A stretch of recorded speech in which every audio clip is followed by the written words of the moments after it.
ir al libro de Marcos y vamos a leer capítulo 6. Hoy terminamos el capítulo 6 de Marcos. Vamos a leer del versículo 45 al 56. Vamos a leerlo juntos. Dice así la palabra de Dios: enseguida hizo a sus discípulos entrar en la barca e ir delante de él a Betsaida, en la otra ribera, entre tanto que él despedía a la multitud. Y después que los hubo despedido, se fue al monte a orar. Y al venir la noche, la barca estaba en medio del mar y el sol en tierra. Y viéndoles remar con gran fatiga, porque el viento les era contrario, cerca de la cuarta vigilia de la noche vino a ellos andando sobre el mar, y quería adelantárseles. Viéndole ellos andar sobre el mar, pensaron que era un fantasma, y gritaron, porque todos le veían, y se turbaron.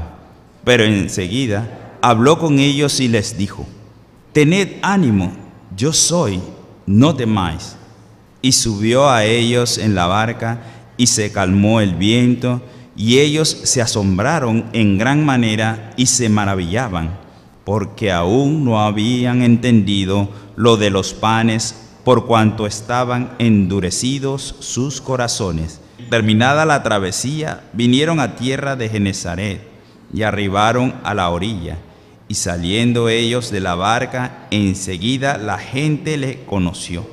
Y recorriendo toda la tierra de alrededor, comenzaron a atraer de todas partes enfermos en lechos, a donde oían que estaba.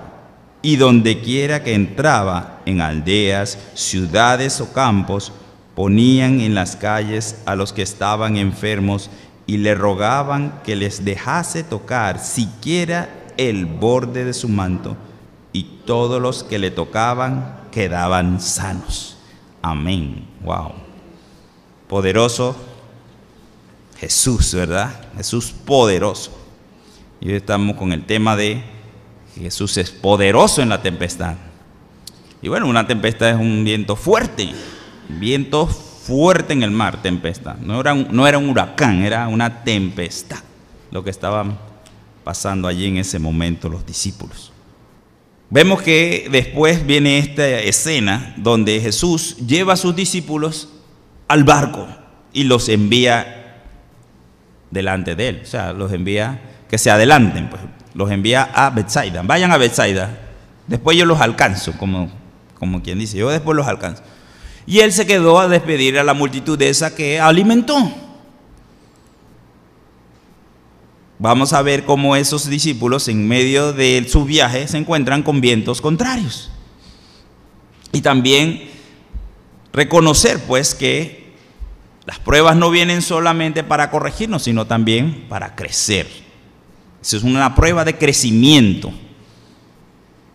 Las pruebas nos hacen crecer, ¿verdad? Por ejemplo, los exámenes nos hacen crecer. Si a los estudiantes le ponen exámenes, no es por molestarlos, es para crecer, para que el conocimiento se fije en la mente. Bueno, las pruebas espirituales también son para hacernos crecer. Algunas veces son para corregir nuestro andar, pero también para crecer. Y así como esa prueba que ellos vivieron en ese momento, en la oscuridad más fuerte de la noche, como dice la cuarta vigilia,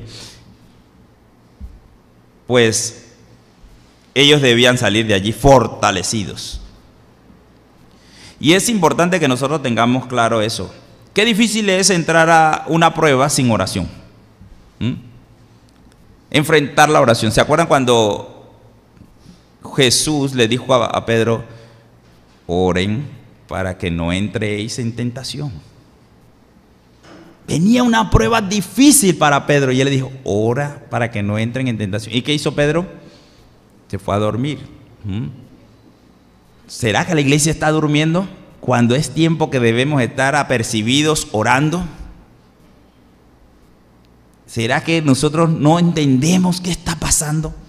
que se avecina, la oscuridad se está viniendo encima y nosotros estamos normales, pues, tranquilos.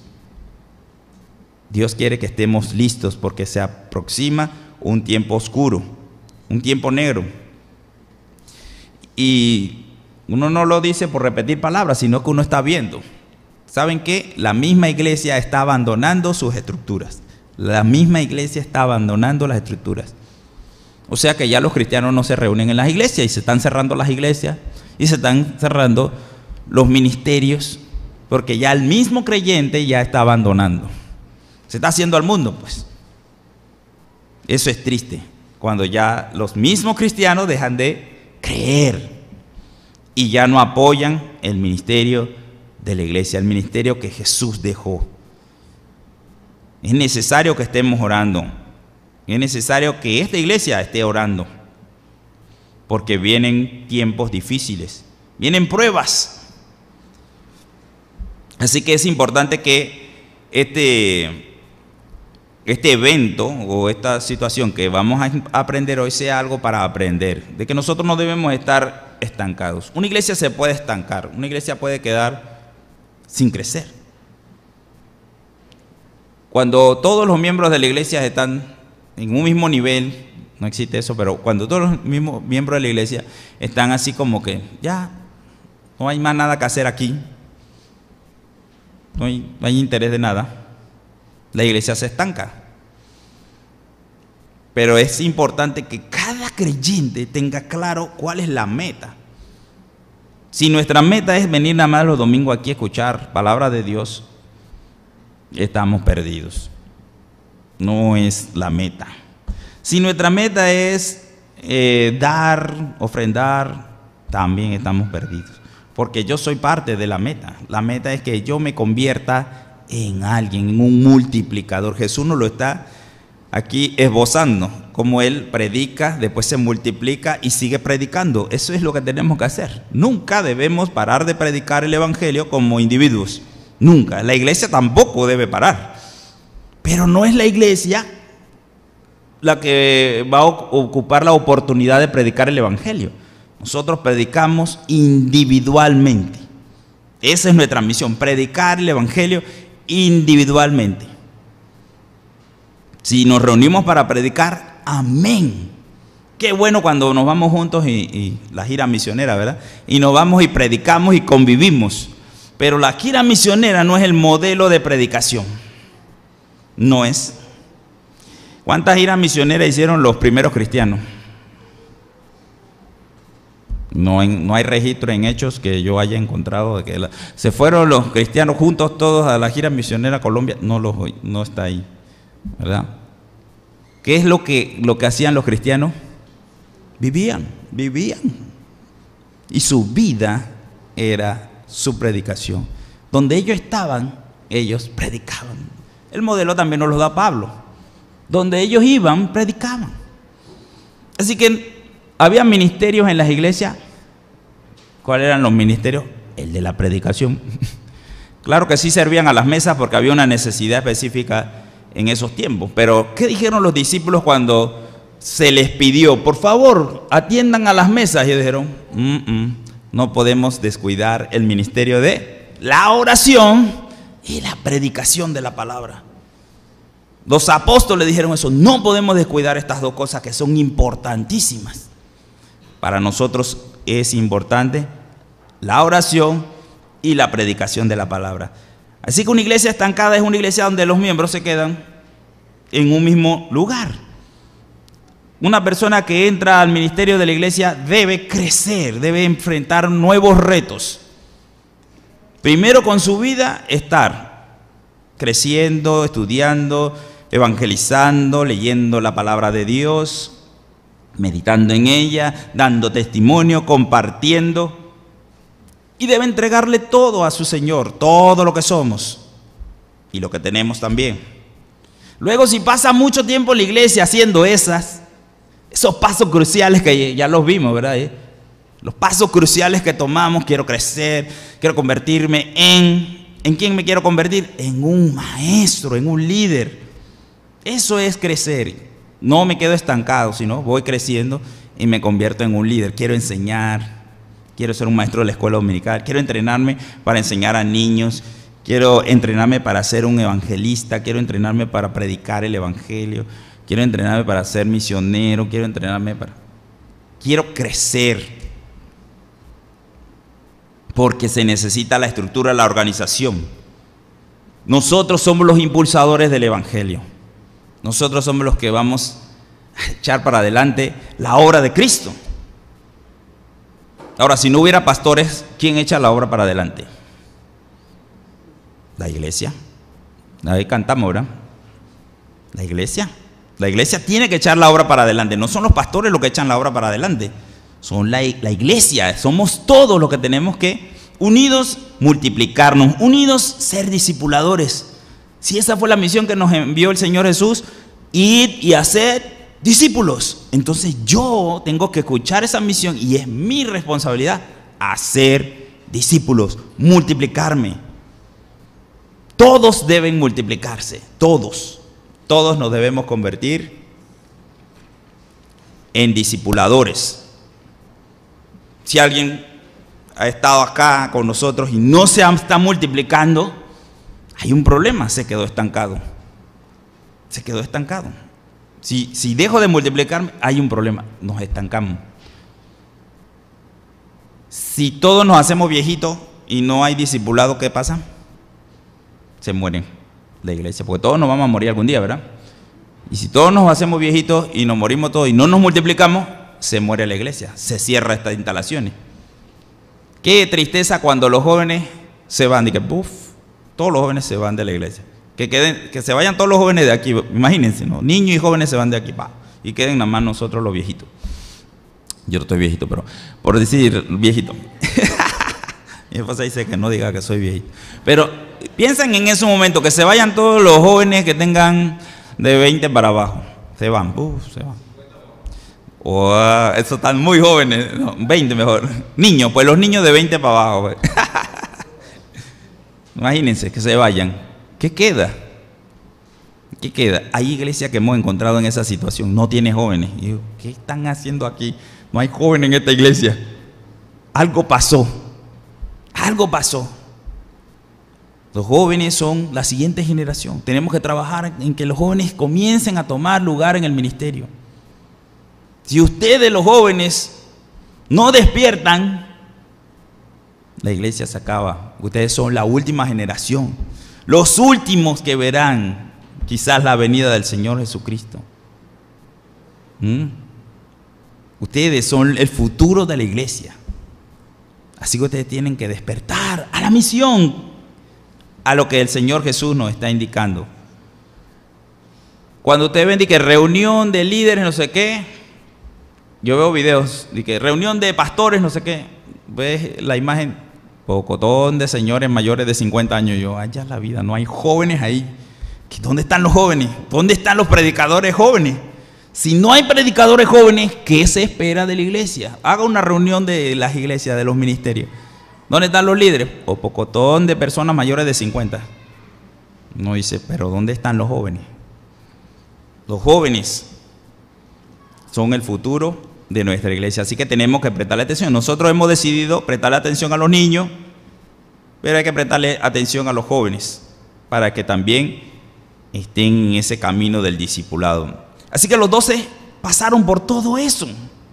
Quizás el capítulo 6 no se mira todo eso, pero eso, lo que vemos que ellos tenían su corazón endurecido, es una parte del ministerio, es una parte de crecer. No juzguemos a los 12 que, ¿por qué se les endureció el corazón? No, ellos estaban conociendo a Jesús. Es más, yo le voy a hacer una pregunta, medítenla. ¿Conocen verdaderamente a Jesús? ¿Saben quién es Jesús? ¿Y qué puede hacer Jesús? Pero saben, cuando venga la tribulación, ustedes van a saber si creen o no creen en Jesús. Ahí es donde van a ser probados. Vamos a ver esos 3 aspectos. Tenemos 3 aspectos que Jesús está mostrando aquí. El primer aspecto es que Jesús ora.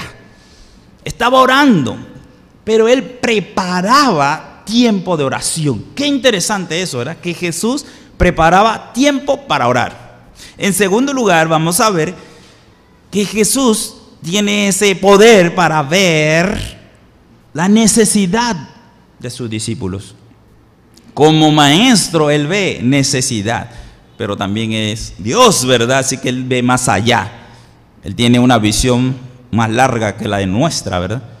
Así que Él ve muy claramente las necesidades de sus discípulos. Y en tercer lugar, vamos a ver que Jesús actúa con poder. Cuando nuestro Dios, Jesús, se mueve, Él actúa con poder. Y en primer lugar vamos a ver lo de la oración. Jesús se prepara tiempo para orar. Qué interesante. Piensen por un momento, medite por un momento. Yo me preparo tiempo para orar, yo saco de mi agenda tiempo para orar. Jesús se estaba organizando aquí, como se puede ver. Vamos a leer los versículos 45 y 46. Dice: enseguida hizo a sus discípulos entrar en la barca e ir delante de él a Betsaida. No nos revela la Escritura cuál era el objetivo de que los enviara, pero estaba organizándose Jesús y dice: quiero tener tiempo a solas, vayan. Y dice, entre tanto que él despedía a la multitud, ¿también qué hizo? Vayan. Se deshizo de sus responsabilidades por un momento. Él atendió la necesidad de la alimentación de esas personas, de 10,000 personas, y las mandó, vayan para su casa. No es que era temprano en la mañana, era de noche ya, y las mandó a su casa. Le dijo, vayan. Y a sus discípulos los envió también, cojan el bote y vayan. ¿Para qué Jesús hizo eso? Y después que los hubo despedido, se fue al monte a orar. Qué bueno saber que Jesús sacaba tiempo en su agenda para tener tiempo delante de su Padre, para tener tiempo para orar. Eso significa que debe ser algo preparado la oración. O sea, que lo debo tener en mente, pero lo debo agendar, lo debo preparar. De pronto hay muchas cosas que hacemos que no le ponemos intencionalidad. Quiero orar. Sí, voy a orar en la mañana, pero me acuesto a las 12 de la noche y quiero pararme a las 4 de la mañana para orar.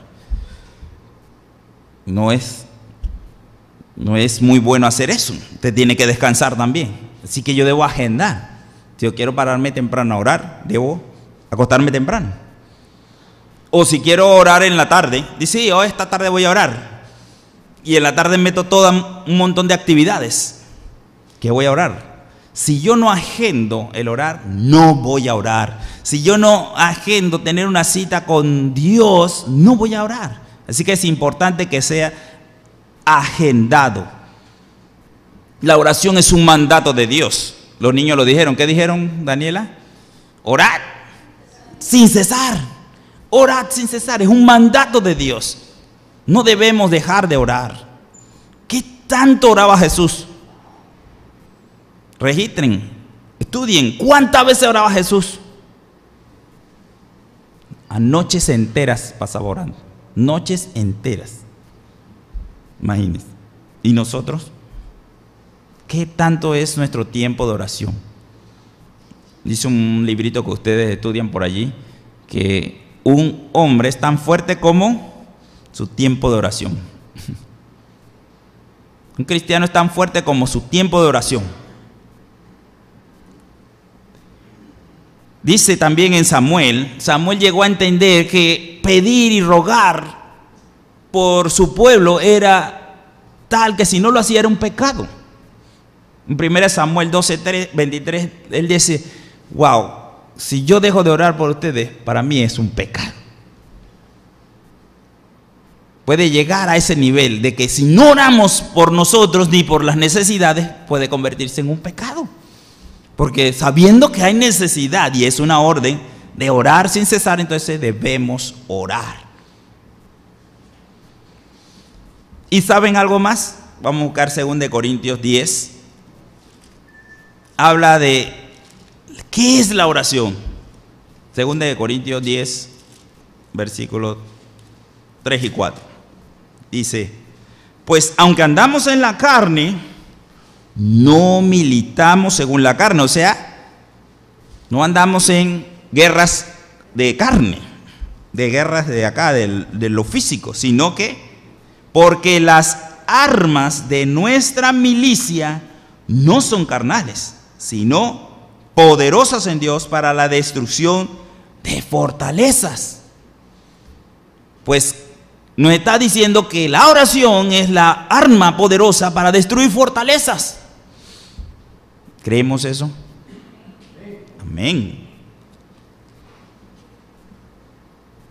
Es necesario, si Jesús oraba, wow, que nosotros oremos más. Miren, en la parte B dice, Jesús ora antes de las pruebas. Así que era costumbre de Jesús tener largos periodos de oración, antes a veces de tomar decisiones o antes de las pruebas.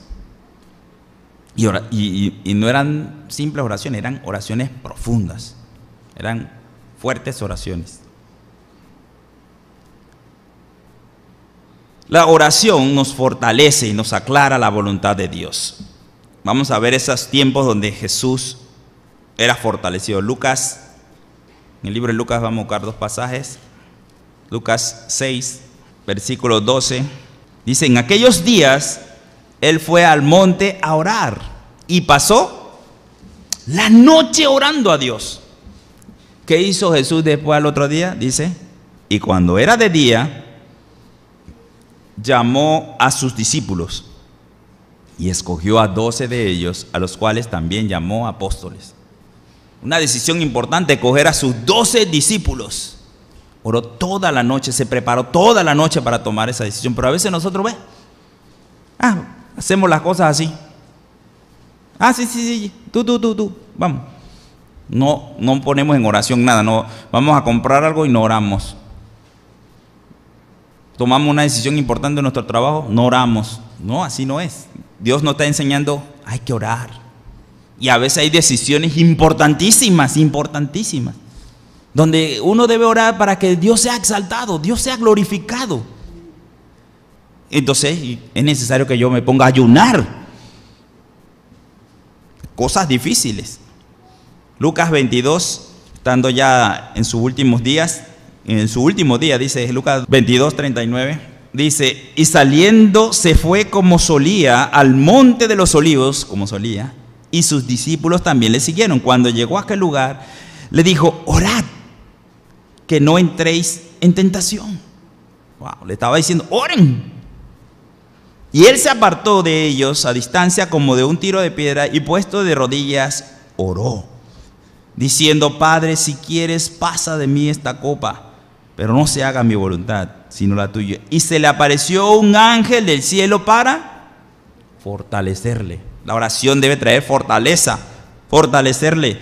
Y estando en agonía, oración profunda, oraba más intensamente. Y era su sudor como grandes gotas de sangre que caían hasta la tierra. ¿Qué estaba viviendo? ¿Qué estaba experimentando Jesús en ese momento? Y en esa oración era una lucha que tenía ahí. Cuando se levantó de la oración y vino a sus discípulos, los halló durmiendo a causa de la tristeza. Tenemos que gozarnos para que no nos durmamos. Todos los días debemos entregar nuestros problemas a Dios. Filipenses 4:6 dice que llevemos todas nuestras cargas a Dios. Sean conocidas todas nuestras necesidades a Dios en oración. Así que es buena práctica orar y ayunar también por situaciones difíciles. Eso del ayuno, uno dice, ¿de dónde salió eso del ayuno? ¿Se acuerdan cuando hubo un demonio allí que no quería salir? Que el hombre le dijo a Jesús, pues le dije a tus discípulos que lo sacaran y no pudieron. Y Jesús vino y fuera y salió. Y le preguntaron, ¿y cómo? ¿Por qué? Y él dijo así, declaró, este no sale sino con ayuno y oración. ¿Quién era el que estaba preparado para esa prueba de ayuno y oración? Jesús, porque él se la pasaba orando y ayunando. Nosotros debemos prepararnos, porque viene la prueba, viene lo difícil, viene un tiempo de oscuridad. Parece hable de mal agüero, ¿verdad? Decir que viene, pero es que hay señales que uno está viendo que se están dando, y entonces tenemos que prepararnos porque viene ese tiempo. Viene ese tiempo. Que usted esté oyendo y oyendo y oyendo y dice, ¿y por qué? Y uno se asombra nada más, ¿por qué está pasando esto y por qué está pasando lo otro? Entonces uno se da cuenta, está viniendo un tiempo oscuro. También Jesús tomó tiempo para orar por sus discípulos, para que su fe no faltara, ahí como lo vimos con Pedro, como en Lucas 22, también el versículo 32, dice, pero yo he rogado por ti que tu fe no falte, y tú una vez vuelto confirma a tus hermanos. Qué bueno saber que Jesús ora por nosotros, ¿verdad? Él tomó tiempo para orar a su Padre, para él estar en comunión con Dios, pero él toma tiempo para orar por otros, y eso también es ministerio nuestro, de que oremos los unos por los otros. Necesitamos. Pablo pedía, oren por mí, oren para que el evangelio sea predicado, oren por mí. Necesito sus oraciones. También vemos la oración en Juan 17. En Juan 17 Jesús oró por sus discípulos, ¿para qué? Para que Dios los protegiera del mundo, pero también para que fueran uno, para que tuvieran unidad. Así que Jesús ora por nosotros. Y de seguro que cuando Él se fue a orar al monte, en esta ocasión, estaba orando por sus discípulos. Así que Jesús, en segundo lugar, Jesús ve la necesidad de sus discípulos. Volvamos a Marcos, leamos el versículo 47 y el 48, la parte primera. Dice, y al venir la noche, la barca estaba en medio del mar y él solo en tierra. O sea, Jesús estaba en tierra, para que entendamos que estaban separados. Él estaba en la tierra y ellos en medio del mar. Y viéndoles remar con gran fatiga, porque el viento les era contrario. Entonces, Jesús todo lo sabe. Es interesante ese verbo, Él los vio. Literalmente, pues los pudo haber visto. Pero imagínense, más o menos un cálculo eran como 4 kilómetros. ¿Cómo pude ver? En la mitad del mar ahí eran como 4 kilómetros. Y Jesús desde el monte los vio en la noche, en la mitad del mar, a 4 kilómetros. ¿Es posible eso? Yo creo que ya se da como una curvatura ahí, ya no los puede ver, pero Él los vio. Entonces, ese ver es el mismo ver que usted leyó en los primeros versículos de Juan, donde le dijo a Natanael, y que te vi bajo la higuera, y como tú me viste. ¿Cómo es conocer? Jesús conoce todo, Él sabe todo, así que Él puede ver las cosas. Quizás ahí dice la escritura, dice que Él los vio. Bueno, también puede ser porque Él es Dios todopoderoso y puede haberlos visto en medio de esa oscuridad y los vio, pero también Él conoce todo. Así que no hay nada oculto para Dios. Él puede verlos en apuros allí. Él los vio, Él dice, los veo en apuros. Está en apuros. Así que a pesar de esa mucha distancia, Él los pudo ver. Dios, allá sentado en el cielo, y hablé la vez pasada de los 3 cielos, ¿verdad? Imagínense dónde quedará el tercer cielo. Y dice que desde allá Él nos ve. Busquemos Proverbios 15. Y es interesante que sepamos eso. Dios nos ve, pero Jesús también puede hacerlo. Dios. Entonces eso nos habla de Jesús es Dios todopoderoso. Proverbios 15, el versículo 3 dice, los ojos de Jehová están en todo lugar, mirando ¿a quiénes? A los malos y a los buenos. Dios puede ver todo. Dios puede ver todo, Jesús puede ver todo. Busquemos el Salmo 14, 2. Dice, Jehová miró desde los cielos sobre los hijos de los hombres para ver si había algún entendido que buscara a Dios. Wow. Todos los hombres, Él miró desde allá, desde los cielos. Él puede ver a todos y cada uno de nosotros. No hay nada que para Dios no sea conocido. No hay nada que usted piense que Dios no sepa. No hay nada que usted haga en lo más oculto de sus habitaciones y en lo más recóndito que Dios no haya visto. Todo Él lo puede ver, todo. Aún lo que está allá adentro pensando bien escondido en su cámara secreta, dirá que ahí nadie puede ver eso. Dios sí está ahí viendo todo. No hay nada oculto para nuestro Dios. Y en Segunda de Crónicas 16:9 también es un pasaje muy interesante. Dice: porque los ojos de Jehová contemplan toda la tierra para mostrar su poder a favor de los que tienen corazón perfecto para con Él. Dios puede ver también las buenas cosas que usted está haciendo. Cuando usted tiene un corazón perfecto para Dios, Él lo ve. Él ve a sus hijos. Él está ahí porque nos cuida, nos guarda. Así que la mejor actitud frente a un Dios que todo lo ve, ese sí es el verdadero Dios que ve todo, no es adivino ni nada. Él todo lo ve. Él es Dios todopoderoso. Es vivir para con Dios con un corazón humilde, porque no podemos engañar a Dios. Tenemos que vivir en temor a Dios. El que vive en temor a Dios, pues se cuida de hacer alguna cosa mala, porque cree, según los hombres, cree que no lo ven, pero él sabe: Dios me está viendo, Dios me está viendo, así que yo no voy a hacer esto. Nadie puede engañar a Dios. Así que Jesús todo lo sabe. Eso qué bueno es saber que Jesús todo lo sabe, que Jesús todo lo ve. Así que Jesús conoce nuestras necesidades por causa de que ve todo. Sus discípulos estaban en esa situación difícil. El viento les era contrario. ¿Qué podríamos decir? Un viento contrario, es una tempestad. Viento contrario. Ellos estaban remando hacia Betsaida y el viento no los dejaba avanzar. Y casi que se pasaron como 4 horas remando ahí y nada, que se movían. Imagínense, estaban agotados. ¿Cómo salimos de este embrollo aquí en medio del mar con una tempestad y no nos deja avanzar? No puedo llegar, no podemos llegar. ¿Qué querían hacer ellos? Cumplir el mandato de Jesús de ir al otro lado de la orilla. Queremos ir a Betsaida, pero no podemos. Jesús estaba viendo ese momento difícil y dice que la cuarta vigilia, no sé qué tan cierto tenga eso, de que es el momento más oscuro de la noche. ¿Por qué de entre las 6, de las 3 de la mañana a las 6 es el momento más oscuro de la noche? Dice porque ya está el sol por salir, pero es la última vigilia de la noche, le llaman la cuarta vigilia. Es mucha oscuridad, no había luz de nada y ellos allí sufriendo.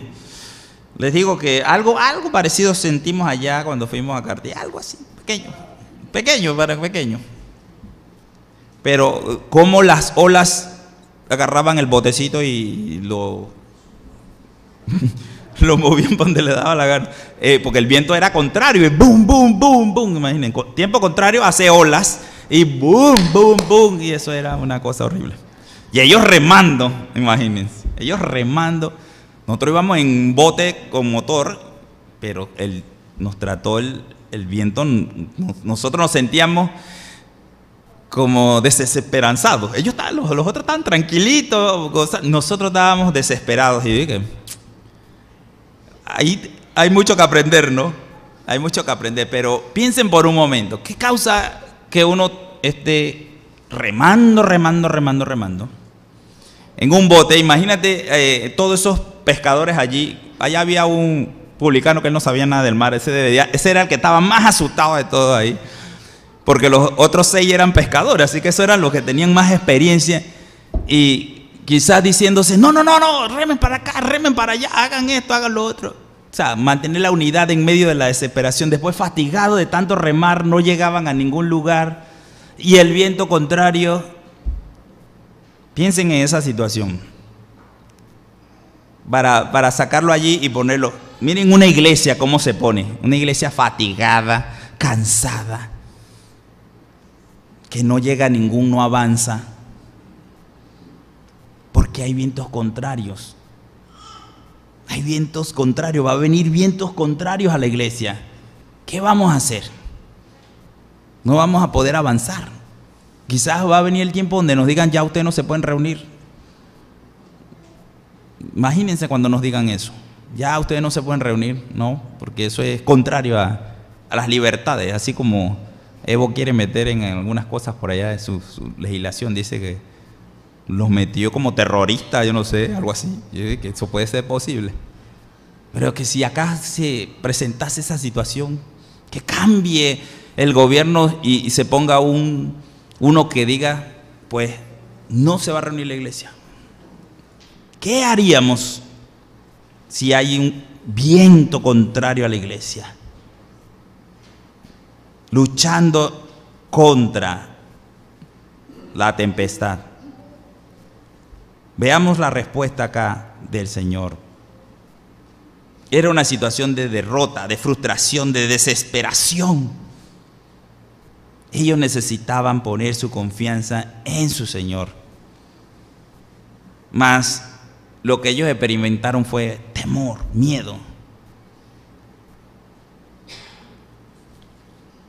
No veían a Jesús allí en ese momento, no estaba. Así que ellos tenían temor de perder sus vidas. Y es claro que si uno cae en una tempestad en la noche, en el mar, muere. No hay nadie que te pueda rescatar. Perderte en el mar, eso no es de que vamos a regresar por él. ¿A dónde? Dimos la vuelta bien, tú no sabes. Y no se oye y no sabes dónde está.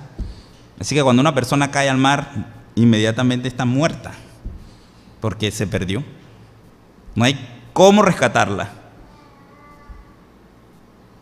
Así que ellos estaban desesperanzados.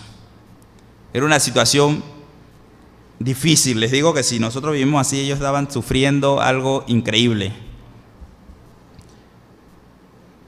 Así que ellos tenían que recordar la promesa del Señor Jesús, porque ellos no lo veían ahí, ellos no lo estaban viendo. Ellos recién habían pasado por el asunto del mar que se les embraveció y Jesús estaba allí.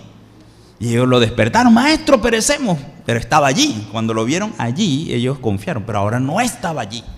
Estaban viviendo un momento de, no está el Señor. ¿Y ahora qué hacemos? Ahora tenían que ejercer fe. Ellos tenían que confiar en que su maestro les había dado autoridad, que les había dado poder. Pero ellos estaban asustados, con temor, con miedo. Hoy tenemos un versículo interesante en Mateo 28:20, que Él nos dice, y he aquí yo estoy con vosotros todos los días hasta el fin del mundo. Todos los días. Tenemos que confiar que cuando estemos en esa tempestad, en ese momento difícil, en esa situación oscura, Dios está con nosotros. Y no desmayemos. Él está con nosotros. Así que Jesús, en tercer lugar, actúa con poder. Quizás para nosotros es difícil entender eso, de por qué tenemos que pasar por esas pruebas, pero es para que nosotros nos afirmemos y confiemos en el Señor. Si no estamos orando, pues la prueba nos va a hacer orar, se los aseguro. Comenzaremos a orar, pero si todavía no estamos confiando, pues la prueba se va a hacer más larga. Hasta que depositen su confianza en Jesús plenamente. Volvamos a Marcos y leamos el versículo 48, la siguiente parte y el 50. Dice la siguiente parte, entonces dice, y a la cuarta vigilia de la noche vino a ellos andando sobre el mar y quería adelantárseles. Viéndoles a ellos andar sobre el mar, pensaron que era un fantasma y gritaron, porque todos le veían y se turbaron. Pero enseguida habló con ellos y les dijo, tened ánimo, yo soy, no temáis. Jesús rompe la ley natural y camina sobre el agua. ¿Por qué puede hacer eso? Porque Él es Dios creador y Él está por encima de su creación. Él puede romper las leyes de la física que dice cómo ese hombre camina por el agua. Porque Él creó la física. Él es Dios todopoderoso y está sobre la naturaleza y sobre toda situación, sobre cualquier situación. Es más, Él usa las situaciones como instrumento para que nosotros creamos en Él. Créalo. Es necesario que nosotros tengamos claro, cada vez que estoy viviendo por noche oscura, es un tiempo para confiar más en Él, porque Él dará la solución. Él es poderoso. Santiago nos dice eso, que la prueba va a perfeccionarnos. Lo menciona Santiago. Cuando los discípulos presenciaron este milagro de ver, bueno, ellos no vieron a Jesús, ellos vieron algo que caminaba sobre las aguas. Lo que provocó en ellos fue terror. Otra vez, hombres gritando. Dice ahí, gritaron. ¡Ah! Un fantasma. ¿Qué sale? ¿Saben? Ahí es donde les digo que cuando vienen las pruebas, ahí es que sale lo que está aquí, lo de verdad, lo que está ahí.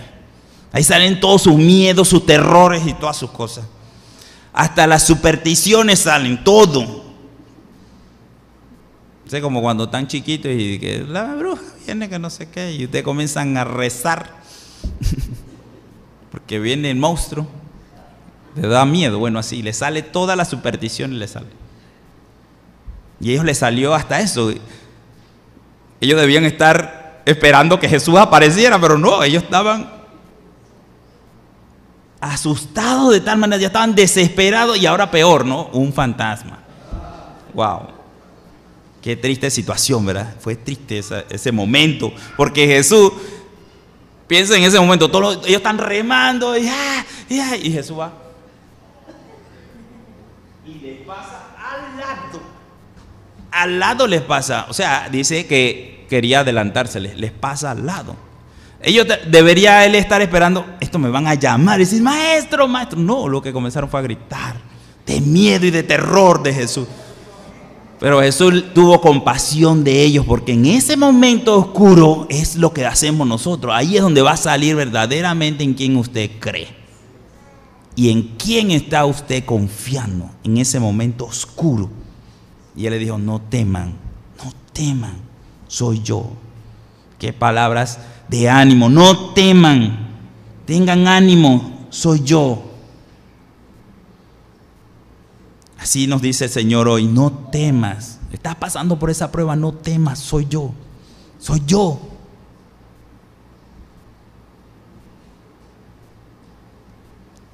Así que me imagino que cuando él oyeron esas palabras, se animaron.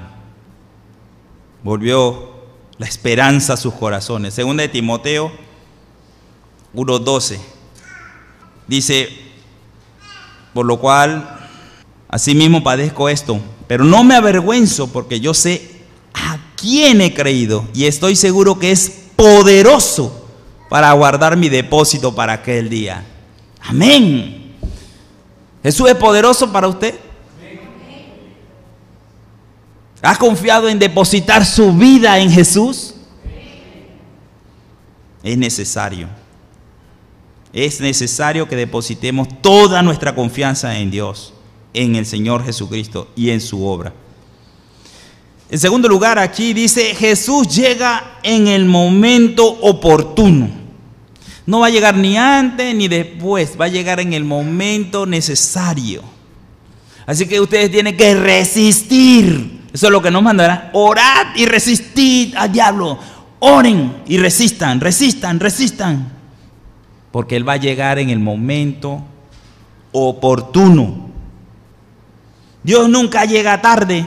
Él es propicio a nuestra necesidad. Jesús llegó en el momento más oscuro, el peor de los momentos, ahí donde ya estaban agotados todos los recursos humanos. Todo lo que ellos podían dar ya se había agotado.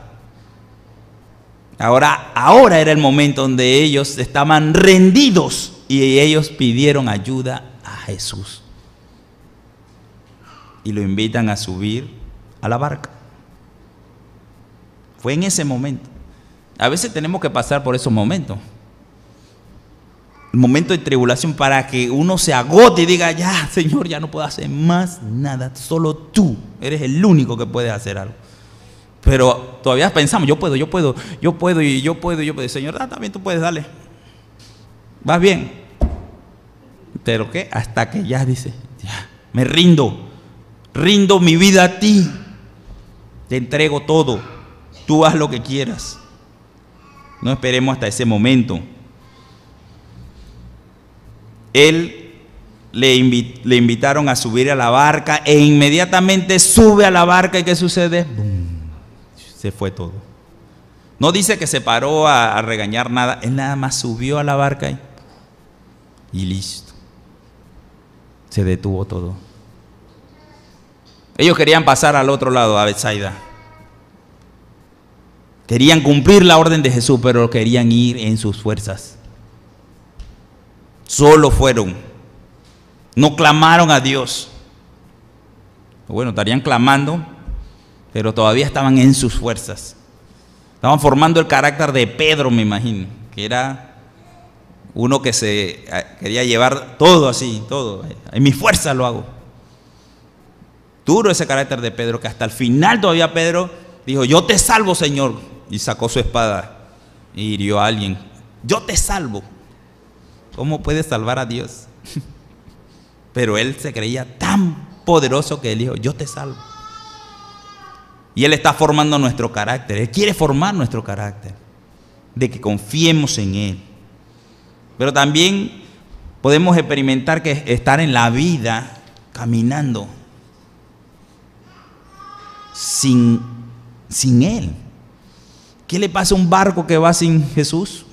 Desastre, viento contrario, tempestad.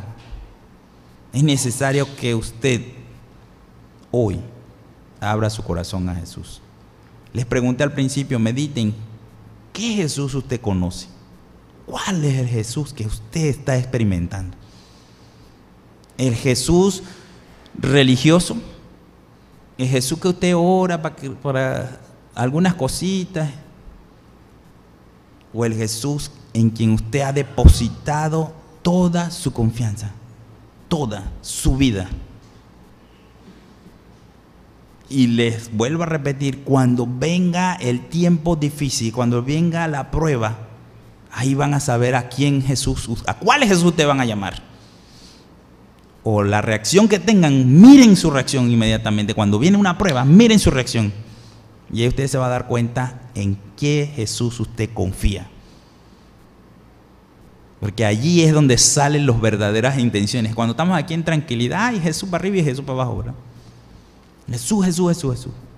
Pero cuando uno está allí en las enfermedades, en los problemas, en la desesperación, allí uno piensa en que uno puede solucionar su problema. Es necesario que abramos nuestro corazón a Jesucristo. Yo sé que muchos que están aquí ya han decidido entregar su corazón a Jesús. Pero es necesario que todos lo entreguemos.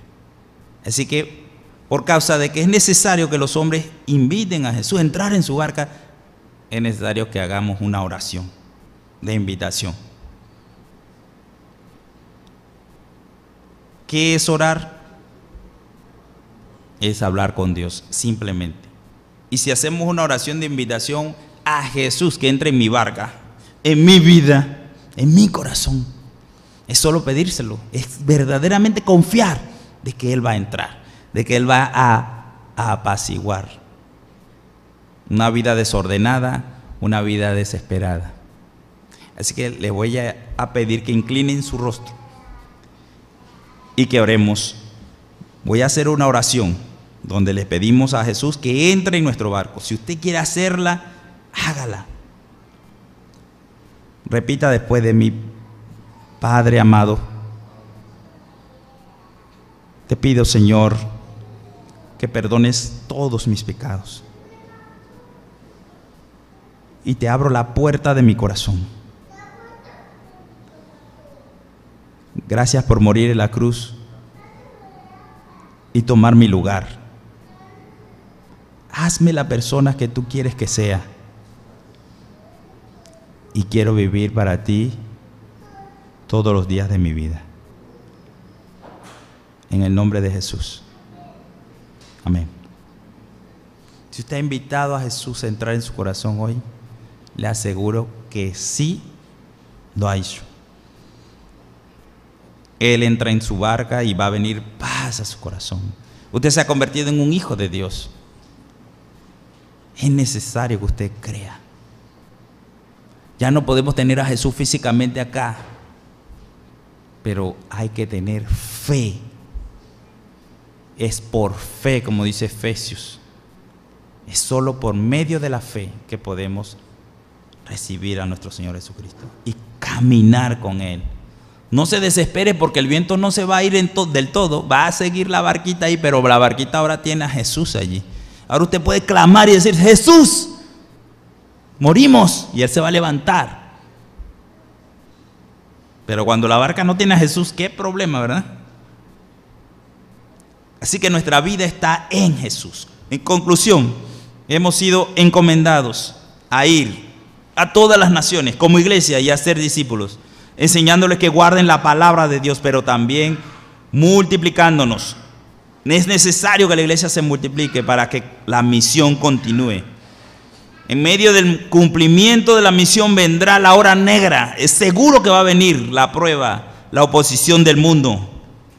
Debemos estar dispuestos a confiar en Cristo como el Dios Todopoderoso. Él no va a abandonar su iglesia porque Él nos dijo que ni el Hades prevalecerá contra ella. Pero nosotros tenemos que creer que si nos mantenemos firmes, quizá padezcamos. No les voy a decir que no vamos a padecer. Vamos a padecer persecución, pero Él dijo que vamos a vencer, porque Él ya venció al mundo. Como Rey soberano Jesús, en su naturaleza divina, todo lo sabe. Pero más que eso, sabe que el enemigo siempre estará acechando a sus seguidores. Qué bueno es saber y confiar en un Cristo que nos sustenta en oración. Dice que el Espíritu Santo también gime, habla con Dios y pide por nosotros, con unos lamentos, ruega por nosotros. Qué bueno saber eso, ¿verdad? Que está Jesús allí como abogado delante de nosotros y el Espíritu Santo también obrando en oración por nosotros. Gloria a Dios, porque Jesús es propicio a todas nuestras necesidades. Así dice la Escritura, ¿verdad? No hay justo que pase hambre, su descendencia mendigue pan, porque Él es propicio a nuestras necesidades. Él es poderoso sobre toda tempestad, siempre tiene a la vista a todos sus santos y corre en auxilio cuando estamos en dificultades, solo esperando que lo invitemos a entrar a nuestra vida y le permitamos ser el capitán. Vamos a orar.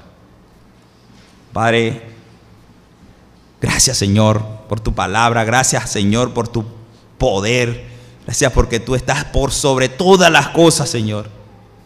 Qué bueno es tener ese consuelo, qué bueno es confiar plenamente y estar seguros, Señor, que podemos caminar con seguridad en este mundo. Tú oraste por tus discípulos, Señor, para que estuviéramos unidos. Hoy la iglesia necesita estar unida, Señor, necesita ser un solo cuerpo. Ayúdanos a caminar en fe, a que no combatamos quién sabe más, quién sabe menos, sino que tengamos un corazón para hacer la obra que tú nos has mandado. Ya el tiempo está corto, está pronta tu venida, Señor.